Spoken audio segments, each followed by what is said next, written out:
तो इस एपिसोड की शुरुआत होती है और हम देखते हैं हिमेनो की घोस्ट इस डेविल के ऊपर काफी ज्यादा भारी पड़ रही होती है। तो ये अपनी दोस्त से मदद मांगता है और वहीं पे हिमेनो इससे पहले मरती वो आकी को कहती है कि आकी मरना मत, क्योंकि जब मैं मरूं तो मैं चाहती हूँ तुम मेरे लिए रो। उतने में उस डेविल की दोस्त अपने एक बड़े से डेविल को बुला के इस डेविल को मार देती है, जिसकी वजह से हिमेनो भी पूरी तरह गायब हो जाती है। आकी सिर्फ देखता रह जाता है कि हिमेनो कैसे उसके सामने गायब हो गई और वो चाह कर भी कुछ नहीं कर सकता। वही वो डेविल अपने साथी को कहता है कि वो फ्रेंड भाग गई, उसे मैं पकड़ नहीं सका। तो ये कहती है कि हम यहाँ चेंसो की हार्ट के लिए आए, तो उससे हमें कोई मतलब नहीं है। वहीं पे हम घोस्ट डेविल के हाथ को देखते जो कि गायब होने से पहले दैनजी के चेन को खींच देता है और दैनजी अब चेनसो मैन बन जाता है। जिसके बाद ये कहता है लगता है मुझे तुम्हें मारना ही पड़ेगा चेनसो।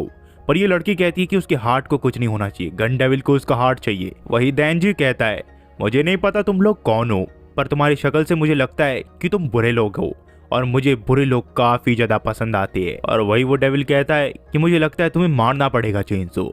और इन दोनों के बीच लड़ाई चालू हो जाती है। दैनजी इसे कांटे की टक्कर दे रहा होता है। वही इसके साथ ही अपने और कुछ साथियों को कहती है कि जल्दी से यहाँ पे और लोगों को भेजो, हमें काफी ज्यादा मदद की जरूरत है ताकि हम इस मिशन को कंप्लीट कर सके। दैनजी इस डेविल को कांटे की टक्कर दे रहा होता है। दैनजी कहता है कि तुमने कई लोगों को मार दिया, मैं तुम्हें कभी माफ नहीं कर सकता। पर यह डेविल को इस चीज का कोई एहसास नहीं होता कि अभी अभी उसने क्या किया। और इसके साथी भी यहाँ पे आ जाते हैं जिनके पास गन होती है। दैनजी काफी ज्यादा गुस्से में होता है, इसी वजह से वो इन लोगों के ऊपर हमला कर देता है। पर इन्हें पता होता है कि दैनजी के दिल के ऊपर ये हमला नहीं कर सकते क्योंकि वो गन डेविल को चाहिए। दैनजी इनमें से एक को पकड़ लेता है और कहता है अगर तुमने हिलने की कोशिश की तो मैं इसे यहीं पे मार दूंगा। ये कहता है तुम कितने बड़े गधे हो चेनसो, और ये अपनी पूरी पावर के साथ वैनिश यानी गायब हो जाता है। दैनजी सोचता है कि वो कहाँ गया और अगले ही पल वो इसके पीछे में आ जाता है और दैनजी 2 टुकड़ों में बट जाता है उस आदमी के साथ। यहाँ ये कहता है फिर इस चेनसो को गाड़ी में रख दो ताकि हम यहाँ से जल्दी से अपना मिशन कंप्लीट करके निकल सके। और ये साथ में एक और चीज कहता है कि चेनसो पावर वाले इंसान जिंदा रहने नहीं चाहिए, वो सभी के सभी जल्दी ही मारे जाए तो अच्छा है। और मुझे लगता है कि डेविल हंटर्स अब तक इंसान ही है तो वो कभी भी गन से नहीं जीत सकते। वहीं पे हमें माकिमा को दिखाया जाता है जिसे इन लोगों ने मार दिया होता है। यहाँ पे ये अब यहाँ से निकलने की कोशिश कर रहे होते हैं, पर अगले ही पल माकिमा इनके सामने आ जाती है। वही हमें कोयोतो में दिखाया जाता है जहाँ हम देखते हैं कोरोस और टेंडो को जो कि डेविल हंटर्स है और माकिमा का वेट कर रहे होते। पर इनका साथी ने बताता है कि सारे स्पेशल डिविजन्स के ऊपर किसी ने हमला कर दिया है। ये लोग फिर सोचते हैं कि लगता है माकिमा भी इसमें मारी गई। पर अगले ही पल टोक्यो वाली ट्रेन यहाँ पे आ जाती है और उसके अंदर से माकिमा निकलती है। यहाँ माकिमा के कपड़े पूरे से खून से लथपथ होते हैं। ये लोग कहते हैं हमें लगा तुम मारी गई। माकिमा कहती है कि मुझे गोली नहीं लगी थी, इसी वजह से मैं बच गई, पर अंदर काफी ज्यादा मैस फैला है, तो मैं चाहती हूँ तुम उन सबको साफ कर दो और मेरे साथ चलो।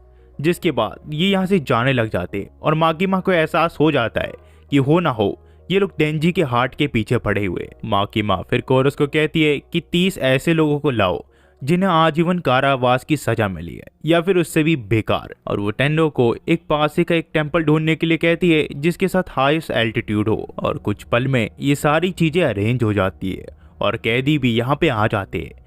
वहीं पे हमें दैनजी के यहाँ पे दिखाया जाता है जहाँ ये सब कुछ समेट के यहाँ से निकलने का प्लान कर रहे होते हैं। तो इनमें से एक साथी जो कि दैनजी को उठा रहा होता है वो दूसरे की हेल्प मांगता है और कहता है कि काफी ज्यादा भारी है, मेरी मदद करो। पर अचानक से उसे एहसास होता है कि यहाँ पे कुछ तो गड़बड़ है और यहाँ पे एक क्रो भी आ चुका होता है जो कि इसे देख रहा होता है और ये समझ जाता है कि कुछ तो गड़बड़ है और वो अजीब सा फील करने लग जाता है। और इससे पहले ये कुछ बोल पाता इसकी बॉडी फट जाती है और ये यही कहीं मारा जाता है। और ये लोग समझ जाते हैं कि और कोई नहीं, ये तो माकिमा है। जिसके बाद ये लड़की अपने टीम सी से पूछती है कि कंफर्म करो कि माकिमा मर चुकी है, पर उसका साथी भी तुरंत ही वहां पे मारा जाता है और ये समझ जाती है हो ना हो ये माकिमा कर रही है। और वही हमें माकिमा को दिखाया जाता है जहां वो अपने डेविल के पावर से एक एक करके इन्हें मार रही होती है और ये कैदी भी उसी के साथ मर रहे होते। और वहीं पे कोरस पूछता है कि हम दोनों को ब्लाइंड फोल्ड क्यों कर रखा है, हम तो डेविल हंटर्स है ना। तो टेंडो से बताती है कि माकिमा डायरेक्टली चीफ कैबिनेट की सेक्रेटरी को रिपोर्ट देती है, जैसे कि रैंक और फाइल। पर जिस डेविल से माकिमा ने कॉन्ट्रैक्ट किया है, हम जैसे नॉर्मल डेविल हंटर्स को अलाउ नहीं है कि हम उस बारे में जान सके। वहीं पे माकिमा अपना काम अच्छे से कर रही होती है और अपने पूरे पावर्स का यूज करते हुए वो इनके सारे साथियों को एक एक करके मार रही होती है और धीरे धीरे इनके सारे साथी मर रहे होते हैं। तो ये सब चिंता में हो जाते हैं और इनके कई सारे साथी इन्हें छोड़ के जाने का फैसला करते हैं और यहाँ से भागने लग जाते हैं।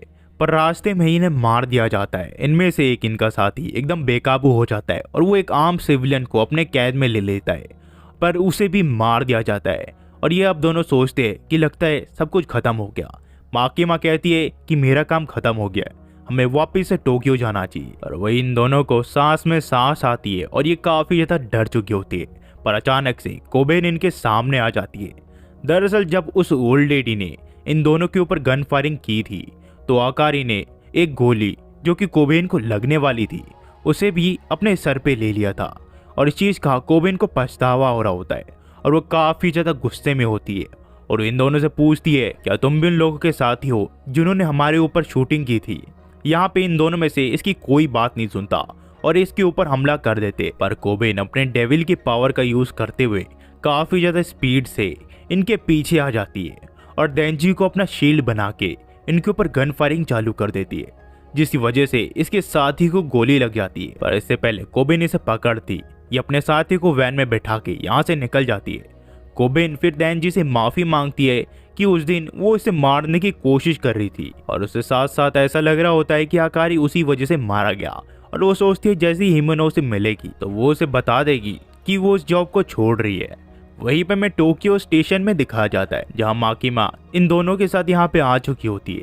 इनके सामने मदोका होता है जो कि पूरी तरह खून में लथपथ होता है। माकिमा उसे कहती है कि उसे खुशी है कि वो जिंदा है और वो पूछती है कि कितने लोग जिंदा है। ये कहता है हमारे चारों डिविजन्स के ऊपर एक साथ हमला कर दिया गया और जितने भी है वो सब मारे गए सिवाय जो इंसान नहीं थे। और ये कहता है कि मुझे लगता है ये सब गन डेविल ने करवाया है और वो हम सबको टारगेट कर रहा है और डेविल हंटर्स की शॉर्टेज की वजह से सारे डिविजन को एक में कर दिया है और अब डिवीजन 4 बन चुका है वो, और डिवीजन 4 अभी माकिमा के अंदर में है। यहाँ पे फिर ये कहता है कि मुझे एक और चीज कहनी है और वो अपना रेजिग्नेशन लेटर देता है और कहता है मैंने इस चीज के बारे में काफी सोचा और मेरे सामने रिजल्ट आया कि या फिर छोड़ दो या फिर मर जाओ। तो मैंने फैसला किया कि मैं डेविल हंटर्स को छोड़ रहा हूँ और माकिमा यहाँ से जाने लग जाती है। पर मदोका माकिमा से पीछे से पूछता है आज जो कुछ भी हुआ क्या माकिमा उस चीज के लिए रेडी थी? पर माकिमा कहती है कि वो डेविल हंटर्स की प्राइवेट इंफॉर्मेशन किसी आम इंसान को नहीं बता सकती और ये तीनों यहाँ से निकल जाते हैं। वहीं पे ये दोनों माकिमा को कहते कि हम तो यहाँ पे सिर्फ ट्रेनिंग देने के लिए आए हैं, हम अगले हफ्ते वापस से कोयोतो चले जाएंगे। तो माकिमा कहती है ये तो काफी ज्यादा शर्म की बात है क्योंकि टोक्यो में काफी अच्छे रेस्टोरेंट है जहाँ पे काफी डिलीशियस चीजें मिलती है और शायद खाते खाते ही तुम मर जाओ। और जो कहानी है वो यहाँ से टू बी कंटिन्यू हो जाती है। अगर आप यहाँ तक देख रहे हो तो प्लीज मेरे चैनल को एक लाइक और एक सब्सक्राइब कर दीजिएगा। मैं 2 चैनल पे इस वीडियो को अपलोड कर रहा हूँ, मुझे नहीं पता किस चैनल पे ये वीडियो रिजल्ट लाएगी, पर मैं कोशिश कर रहा हूँ क्योंकि मेरे एक चैनल पे ऑलरेडी 2 स्ट्राइक आ रखी है, इसी वजह से वो ज़्यादा रीच नहीं पहुँचा पा रही। तो मैं कोशिश कर रहा हूँ कि मैं इस वीडियो को जितना हो सके उतना फैला सकूँ। तो अगर आप मेरे चैनल पे नए हैं तो प्लीज़ मेरे को सपोर्ट दीजिए।